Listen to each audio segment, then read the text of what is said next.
When my siblings and I were little, we loved going over to my grandparents' house for sleepovers. We would try to rearrange their furniture, and we would hide things on them to see how long it took them to notice, and we absolutely loved their homemade jam on our toast each morning. Something else that my siblings and I loved was my grandparents' collection of videos. My Nana was in charge of their church's library, and anytime a movie got kind of outdated or people just didn't like it, she would take it home for us to watch. Most of these were super lame, but honestly, we kind of loved them. One of these such movies, my brother Ryan and I remember with such enjoyment. We can give great detail about each scene. I could give you a summary of the plot. We can even remember lyrics to some of the really cheesy songs. But for the life of me, I cannot remember the title of this movie. So you guys are just gonna have to live in this little ambiguous reality with me for a little while I tell this story. So this particular movie, with the name that I can't remember, was likely, I suspect, some low-budget church film. Sorry. There were mediocre costumes, simple sets, and some puppet actors. That's right, puppets. So the kind of basics of the plot is that there are these 4 kids, maybe 10 years old, and they get stuck outside during this crazy thunder and lightning and rainstorm that just, comes out of nowhere. And they're running and trying to take shelter.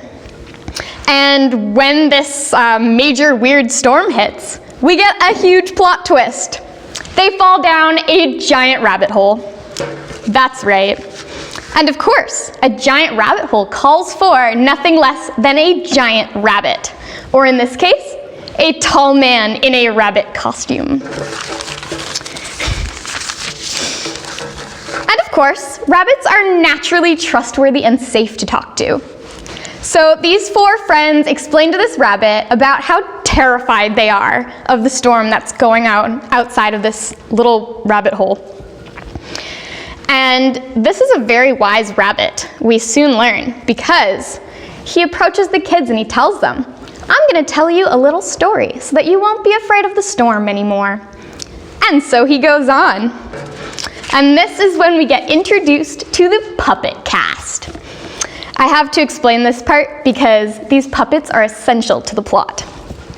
You see, this rabbit has quite the vegetable garden. He has 1 corn, 1 cabbage, 1 carrot, and 1 tomato, all of which are puppets. And very talkative ones. Very exciting. Anyways, these vegetables and these kids are going to become characters in this rabbit story. Okay, are you still following me? Because we're about to go in a totally different direction.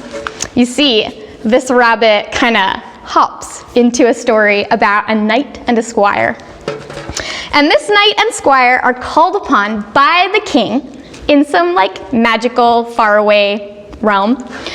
And this king calls on them because his daughter, the princess, who is played by the tomato puppet, this princess has gone missing. And the king, who's played by the corn puppet, believes that this princess has been taken by no one less than the Dark Knight, who's played by the cabbage puppet. Anyways, the knight and his squire accept the quest that the Corn King has given them, and they set out to find this princess and rescue her. The only problem is, the knight and the squire are terrified. The knight wants to be brave, but he doesn't know if he can be. But these two start their quest, facing obstacle after obstacle. And after they overcome each obstacle, they're warned by some character that they come into contact with, who tells them that the next challenge they face is going to be even more terrifying and difficult than the last. Yet again and again, their journey takes unexpected turns. And things end up being much, much different than what they expected. One example is when the knight and his squire come across a place that they were warned about called, wait for it, the Dark Cave. And they have to pass through this place in order to get to the Dark Tower to confront the Dark Knight and rescue the Tomato Princess. So they have no choice. They have to go through this scary cave. But they're terrified. So they muster up all of the courage that they can, and they enter this place. At first, the cave is really dark, as you would expect.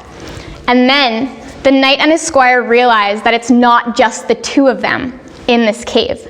There is someone else in there with them, and they're super scared. Until this third person reveals herself as friendly. And this third person starts to tell them that they don't need to be afraid of this cave. In fact, this third person, who we soon find out is an adorable little girl, tells them, here, just wait, I'll go on and turn the lights on. That's right, this cave in a magical, faraway, medieval-style place has electricity. And even better, it's full of crystals that sparkle and shine when the lights are turned on. No need to be afraid of a place like that, right? So the knight and the squire realize that although they've been warned about the scary dark cave, what they've kind of come across and entered into is really a crystal cavern, and it's beautiful. It wasn't what they expected.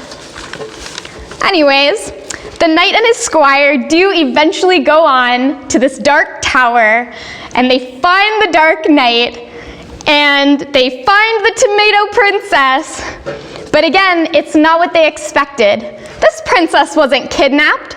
In fact, she went willingly with the Dark Knight into his dark tower because, in reality, these two are actually just really good friends and love playing board games together. No joke, that's the story.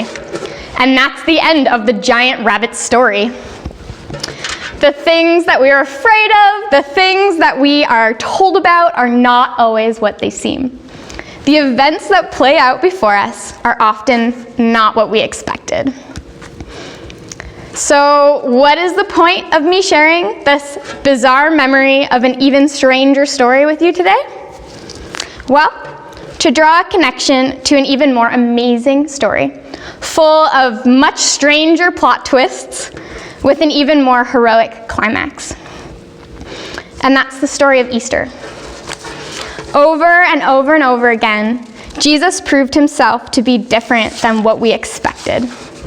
The Son of God did not come as a military leader to instantly defeat our enemies with angel armies.